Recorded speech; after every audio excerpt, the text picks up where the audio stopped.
diye başlıyoruz. Evet. Hazır mıyız?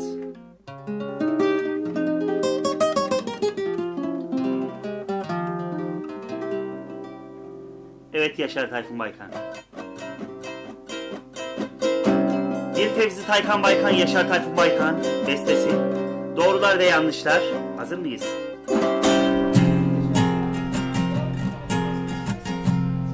Doğrular ve yanlışlar hepsi bir arada.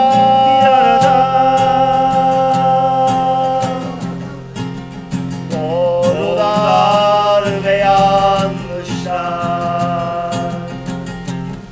hepsi bir arada. Karma karışık. Bilinmeyen olay, hissedilmeyen olay, sevinçler ve kederler.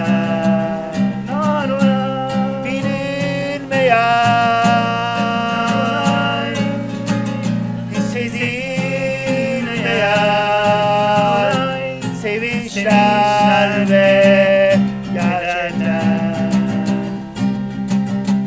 Bazen Gözyaşları, bazen üzüntüler, bu hırs, intikam ve doğrular ve yanlışlar bizi bizden eden, bizi bizden götüren kederler ve üzüntüler. Nano nano nano nano. yapamıyoruz Van Bey. Çok çıkıyor yukarı ya. oldu. Bir daha yapalım bunu. Bir daha olmaz. Hadi. Çıkmayacaksın. Sözlerini unutuyoruz. Unutmuyorum. Nano nano nano nano nano nano nano nano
Tanrı'yı görmüştüm galiba. Perdenin arkasındaydı, bana bakıyordu. Taykan bunalıma girdiğinde ben ünlüyüm diyordu. Kameralar beni Aslında çekiyor ikimiz diyordu. alacaksınız Özgür Bunu Bey. da alıyoruz değil mi? Evet. Rıdvan Bey bunu da alalım. Diyordu ki bütün kanallar beni konuşuyor diyordu, Kendi şovmenler hastalığını diyordu. anlatıyor şimdi yani. Kendi hastalığım ben de Evet. olabilir yani onu Benim söylüyorum üzerime da. atmayacağım. Şovmenler beni konuşuyor diyordu. Kendi hastalığı. Hatalarımı görüyor, izliyorlar. Baskı altındayım Uzaya diyordu takıyor Özgür çok Bey. kafayı Özgür Bey. Öyle, Rıdvan Bey öyle işte hayatı. Uzayı anlat Tayfun. Uzay çalışması diyor. O da o çocukluk Tayfun. Hadi bakalım. O şofrenlik biraz. Şofren Şofren değil. değilim ama. Yani çok akıllı biriyim aslında. İnsanın başına ne gelirse akıldan geliyor. Rüya görürdüm. Kabusa döndü. Hayat. Mevlana uykusuna yattık Tayfun'la. Tasavvuf ne dinledik? O gece oldu. Bildiğim halde kabloları yılan şeklinde gördüm. Kontrol edemedim kendimi. Komşulardan yardım istedim. Kıyamet günü gibi gördüm o günü. Apartmanda gelenlere besmele çektirdim. Bir şeyler oldu yani, hayaller gördüm duvarlarda. Beynimin saati durmuştu. Buraya gelmeden önce bunalımlar yaşadık işte. Güzel bir hayat vardı. Ev güzeldi ama anne baba ölünce, aile abla bazı fertleri ölünce, rahmetli olunca geçinemedik. Tek başımıza duramadık yani. Biraz da bunalım yaşadık. Babamız rahmetli ölünce, ondan hep babam diyorum. Çünkü anne önce vefat etti. Baba bize baktı. Annelik babalık görevini üstlendi belli müddet. Ondan dolayı boşta hissettik kendimizi. 2-3 sene evde kalabildik. Atak geçirdim ben. Devlet el koydular dediler. Hadi götürelim dediler. Komşuları rahatsız ediyorsunuz dediler. Öyle bir şey yoktu aslında. Ambulansla geldik biz buraya. Bunalıma girmiştik Taykan'la. Yolumuz buraya düştü. Hayatımız allak bullak oldu. Baba vefat etti. Baba vefat etti. Abla evden intihar mı etti? Atladı mı yani? Hayatım çalkantılı geçti. Acılarla, dramlarla, travmalarla. Sevinçler de oldu yani. Hayat uzun olsa da yani yaşanıyor ve bitiyor. İnsan terk edilince anlıyor ne olduğunu yani yaşamın şeyini. Sosyaldim. Ben çok sosyal biriydim yani. Çok sosyalim. Sonra içe çekilme oldu bayağı. Hayata küsüyordum. Burada mutluluğu yakaladım. İkizimle, kardeşimle. Yani gene de hayat güzel. Yaşamak güzel. Biraz fazla mı oldu? Kendi yalnızlığına itilmiş, hayatına küsmüş insanları buraya getiriyorlar ama mutlu oluyorlar bazıları. Bazıları yaşantısına devam edebiliyor. Rehabilite ediliyor. Bazıları yani hayattan insanlar. ayrılıyor, vefat ediyor falan. O üzüntülü oluyor. Hayatın gerçeğini anlıyoruz. Daha olgunlaşıyor ruhumuz. Olgun düşünmeye başlıyoruz böyle kapalı yerlerde. Kafa dinliyoruz, tedavi Yani oluyor. kişi sosyal oldu mu birden terk edildi mi bunalıma giriyor. Çöküntüye öyle yalnız uğruyor. kaldı mı. Böyle yerlere getiriyorlar. Evet, Mutlu olmak için. öyle. Ama ne getireceği belli değil hayatın yani. Evet. Sonunda. Grubumuzun adı Donuk Bakışlar grubu. 20 yaşında, 17 yaşında başladı bu Donuk Bakışlar grubu. Önce Bak koyacaktık grubun adına. Sonra Donuk Bakışlar oldu. Öyle bir müzik vardı. Donuk bakışlar, suçlu mu yıllar? Resimlerde yan yana duruşumuz. Seni çok sevdim. Yağmurlar yağarken gözümde yaşı kalır. O yılları ararken kalbimde acı kalır. Koyamazsın kimseler o hüzünlü çerçeveye. Geriye gelmez yıllar bakışlar ümitsizce diye. Yani son yıllarında sevdiklerini kaybetmek üzüntü yaratıyor insanda. Onlardan çıkıyor müziklerimiz yani. Sevinçli müziklerimiz de var da söyleyemiyoruz. Müzik tarzımız bazen oluyor, Akdeniz müziği oluyor. İspanyol Türk iş oluyor, Türk iş İspanyol müzik oluyor. 3 sene içinde 50-60 tane beste yaptık burada profesyonel olarak yani. Sayısız bestelerimiz var. 3000 tane bestemiz var amatörlükle beraber. Ayrı yaptığımız besteler de var. Beraber yaptığımız besteler de var. Kaybolan kayıtlar var. Yani müzik delisi olduk. Biz Tayfun'la kendimizi hayattan soyutluyoruz. Manevi duygulara yöneliyoruz. O tarz durumlarda yazıyoruz. Gitar çalmayı biliyorum da unuttum yani. Arpej var, dörtlüler var. Taykan'a zaten ana hatlarıyla gitarı ben öğrettim. Nasıl basılıyordu, şu bar ediyordu. Arpej falan. Hep elimin ritimlerini alıyordu. Sonra ben bıraktım gitar çalmayı. İşte 3 yılımız bu odada geçti Rıdvan Bey. 2,5 yıl. 3 yıl falan. Albümlerimizi burada yaptık bazılarını, son albümleri. Amatör profesyonel. Çok şey olarak. kaybetmiştik yani yıllarda Rıdvan Bey ama kazandık da yani çok şeyde. Öyle. Yıllar olgunlaştırıyor insanı. Yani sayısız bestelere imzamı attım Rıdvan Bey. Ben de attım. Taykan yardımcı oldu. Aslında Bana. ne diyorsun? Öyle. Ortak Tayfun. Ortak da bana ait Taykan çoğunluğu. İkizimle büyüdüm. Her yere kardeşimle gittik her yere. Aynı şeyleri yaşadık. Aynı yollardan geçtik. İkiz kardeş olmak müthiş bir duygu ama kavga ediyorlar yani. Birbirlerini yıpratıyorlar. Sen yaptın şu şarkıyı, ben yaptım bu şarkıyı diyor. Sen benden başarılısın, ben senden başarılıyım diyorlar.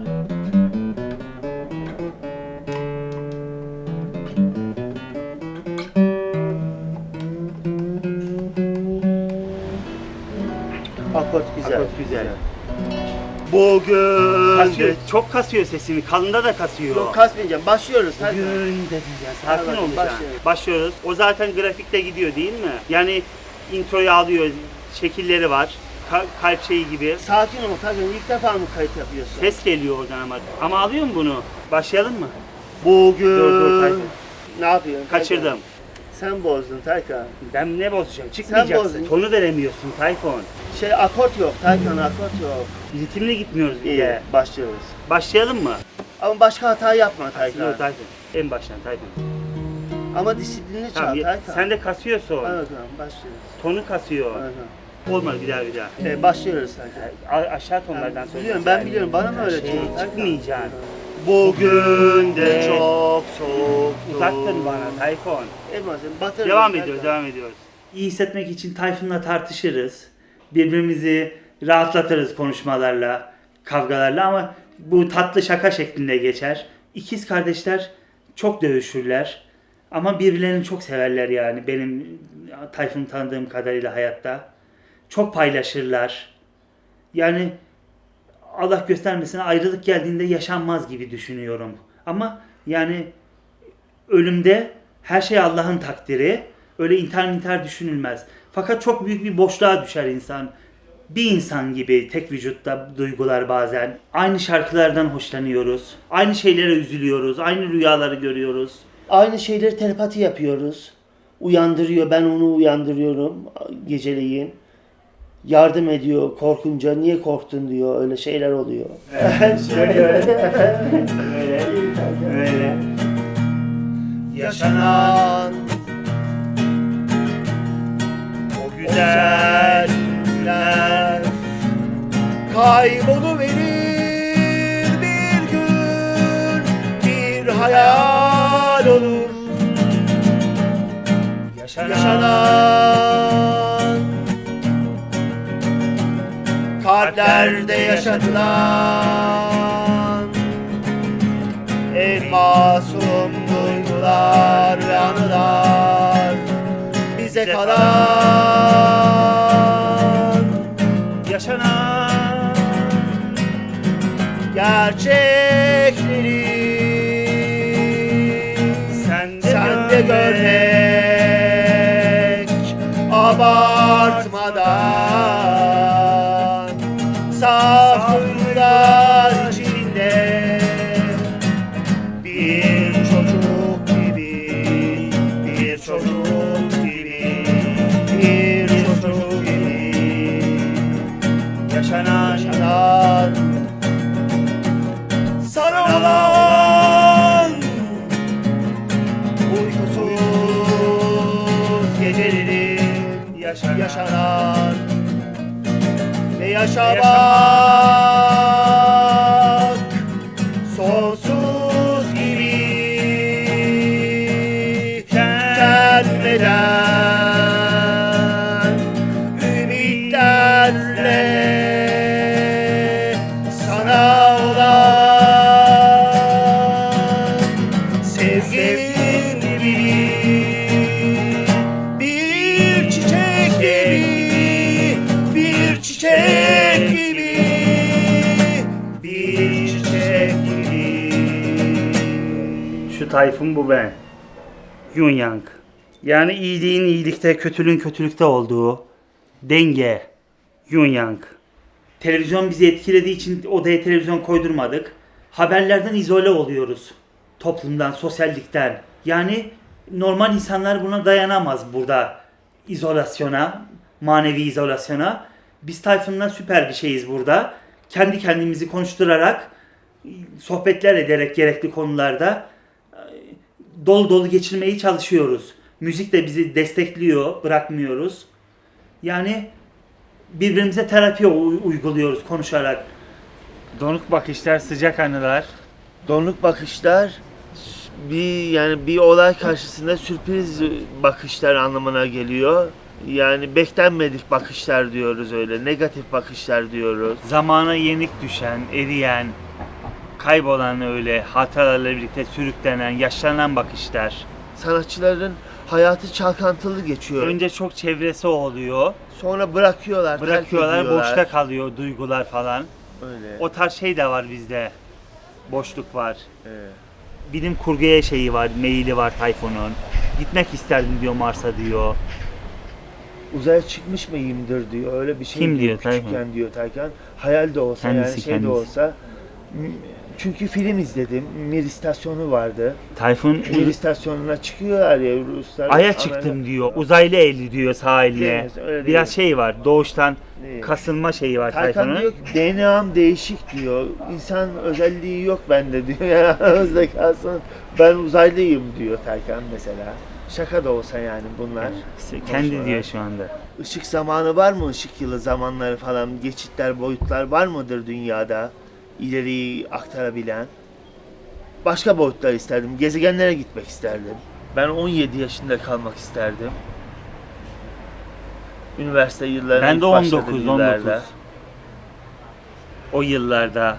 Orada hayata ilk başlangıç oluyor. Hayatta üniversite yıllarına Deli dolu atılma. yaşadığı yıllar. En genç olduğu devir yani öyle. Tayfun dershanede bir kıza aşık oldu. Olmadı. Erkek arkadaşı Yok, olan. dershane olmadı. O başka. Dershanede yani Başka kendi şey kendine ya. sevmişti Tayfun o kızı. Neyse geçelim Taycan bu konuyu değil. Gözlerinde kayboldum. Sözlerin uzak. Ellerine hapsoldum. Gözlerin tutsak. Geceler boyunca hep ben ağladım. Hep ben ağladım senin için. Geceler boyunca hep ben ağladım. Hep ben yalvardım. Boyutları da anlayamıyorum. Birden kayboluyor insanlar. Boş oluyor sandalye. Sonra tekrar doluyor. Evet Tayfun, hatıralar. Çekiyor musun? Donuk bakışlar canlı kayıt, live record. Evet. Biraz gülümse Tayfun, yüz şey oluyor. Nasılsın Yaşar Tayfun Baykan? Günün nasıl geçiyor? Günüm iyi geçiyor Fevzi Terkan Baykan. Hayatımı müziğime adadım. Elleri de Müzik alayım. bestelerim var. Hepsinin tamamını ben yaptım. Yarısını sen yaptın Terkan sözlerini Evet, falan. devam et. Yani bütün besteler bana ait. 3000 beste, 2000 beş- beste. 5000 değil de yani. Evet. Öyle. Hayatı nasıl tanımlıyorsun Tayfun? Yaşananları. Hayat sence nasıl bir serüven, süreç? Hayat önce bebeklikten başlar. Hayata gözlerimizi açarız. Sonra zaman ilerler. Gençliğe ilk adımı atarız. Hayat pembedir yani. Öyle müzikler vardı. Toz Evet. pembedir. Evet. Sonra 3. devre gelir. Olgunlaşmak, yaşlanmak ve hayata yenik düşmektir. Hayat bir rüyadır yani gerçekte yaşanan ama rüyaların içinde gezinen bir olaydır yani yaşanan. Bir anda bitebilir insanın hayatı, bir anda olgunlaşır her şeye yenik düşer zamana insan. Öyle işte. Ölüm tabii. nedir? Ölüm yokluk değildir. Evet. Mesela topraktan çekirdek oluşuyor, çekirdek çıkıyor, meyve oluyor, sonra tekrar dönüşüm oluyor öyle tabiatta tabii. falan. Yani öbür dünya var diyorum ben. Evet. Bu dünya yalan da olsa, öbür dünya yalan da olsa. Hayatı nasıl yaşamalısın senin kişiliğine göre? Hayat, Prensiplerini anlatmanı rica ediyorum. hayat deli dolu yaşanır gençlikte. Evet. Bilinmeden, rüzgarda saçları dağıtarak koşmak akıntıya, hayatın ritmine uymak mesela. Sonra acılara direnmek gerek, direnç gerek Taykan. Babam böyle yapıyordu Sayın rahmetli babam. Kapının arasından. Şöyle. İkiz kardeşinizin adını söyleyebilir misiniz? Onunla hayatınız nasıl geçti? Neler Yaşar yapmak Tayfun isterdiniz? Baykan ikiz kardeşimin adı. Öğretmenimiz adın gibi yaşar demişti sana. Gerçekten onun hakkında neler düşünüyorsunuz? yani sanatçının dediği gibi sen bir ömre bedelsin diyor. Kavgalarınız, mutluluklarınızı nasıl ifade edebilirsiniz kardeşinizle? Sudan sebepten kavgalar yaptık. Sebebi neydi ama? Kırdık yıktık birbirimizi boş yere. İnsan olgunlaşınca geride yaptığı hataları anlıyor, bıraktığı izleri anlıyor. Olgunlaştıktan sonra keşkeler başlıyor insanın yaşamında. Yaşlılık ajitasyonu yaşıyor musun? Yaşlılık felsefene nasıl bu donuk bakışlar felsefene göre yaşlılık serüvenin? Bu soru biraz kötü oldu Yani ama açıklamak istiyorum. ben yaşlanmadım. Aşağıda zaten. yoğun bakımda yaşlı teyzeler var. Yaşlılığı yaşayacaksan nasıl tanımlarsın? Yaşlılık zordur. Biraz Yani ışık bir gitti. ağacın Işık gitti. gençken kök salması gibidir yaşlılık. Olgunlaşmak, hayata yenilmek. Hayat komediyle başlar, dramla sona erer. Her filmin sonu acıklıdır yani. Burada sürekli mi kalacağım diyorum mesela. Aklıma sorular geliyor. Endişeleniyorum da hayattan yani. Bu hayat sonu ne olacak diyorum. Nereye gidecek diyorum. Yıllar ne değiştirecek, ne götürecek, ne alacak diyorum bizden diyorum. Endişe ediyor insan hayatından yani. Bilmez yani. Bilinmezliğe doğru gidiyor hayat. Hayatta en zor durumda bile hayatı yaşamak gerek yani. Yıkılmamak gerek hayatta. Her şey olabiliyor hayatta. Hayat dramlarla, acılarla doldur. Bazen umulmadık şeyler gelir başa. Her şey üzerinize geliyorsa, yani her şey üzerinize geliyorsa mutlaka bir dönüm noktası vardır diyorlar. Her insanın draması vardır. Kötü olduğu anlar. Hayat düşüşlü çıkışlıdır yani belli olmuyor. Yükselişe geçiliyor bazen. Tam düşüş yaşanıyor derken sürpriz olabiliyor hayatta. Hayat zor zannettiğimiz, geçtikçe, büyüdükçe, yıllar büyüdükçe anlamını bulduğumuz uzun bir macera. İnsan hata yapmamaya çalışıyor olgunlaştıkça. İnsanlar olgunlaşamayınca birbirini kırabiliyorlar genç yaşlarda bazıları. Bazıları tabii değişiyor da insandan insana. Aynı hataları yapmamak gerekiyor. Daha sevgiyle, daha paylaşmayla, daha dostlukla geçirmek gerekiyor yılları. Onu anlıyor. Bazı şeylerin boş oldukça daha da aslında anlamlı olduğunu anlıyor hayatın. Mutluluk olgun olmaktır. Hayatı anlamaktır. Hayatın değerini bilmektir. Hayatı yaşayabilmektir. Ve güzel bir şekilde bitirebilmektir hayatı. Taycan 8 yaşında bilim dershanesine gitmişti benimle. Orada heybemi taşıyordu, çantamı taşıyordu lisede. O aklıma geliyor. Kışın stüdyoya gitmiştik. Karlar altında. Geleceksin demişti. İlk çalışmamızdı. Onu hatırlıyorum. Hayatın her yönünü Taycan kayda alıyor. Ben kayda alıyorum. Ondan böyle mental yorgunluk başlıyor beyinde. Beynimiz kayıt gibi çalışıyor. Yaşananları unutmuyor. Yani ben üniversite diploma numaramı unutmuyorum. İlkokulda yaşadığım yılları unutmuyorum. Lisedeki yıllarımı, hatıraları, Küçük Esat'ta Taycan'la kaldığımız evdeki anıları unutmuyorum. Unutulmaz zaten. Seninle bir rüyaya dalsam ve hiç uyanmasam, her şey fani gelse bana, seni hatırlasam o yılları.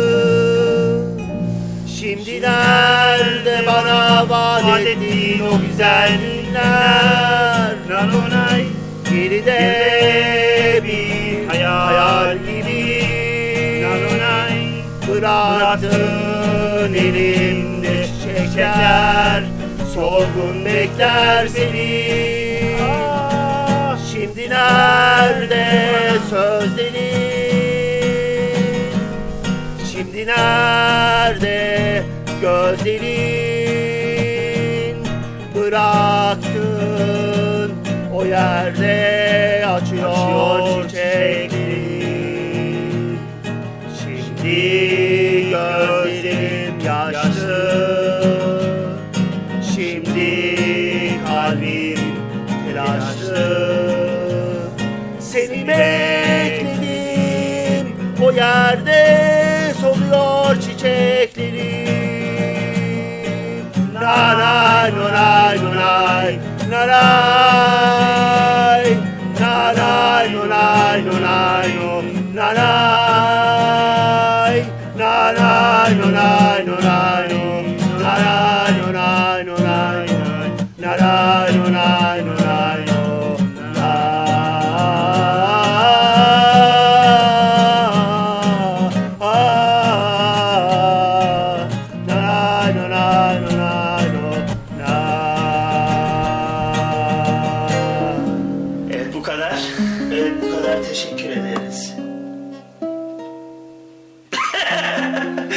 Güzel.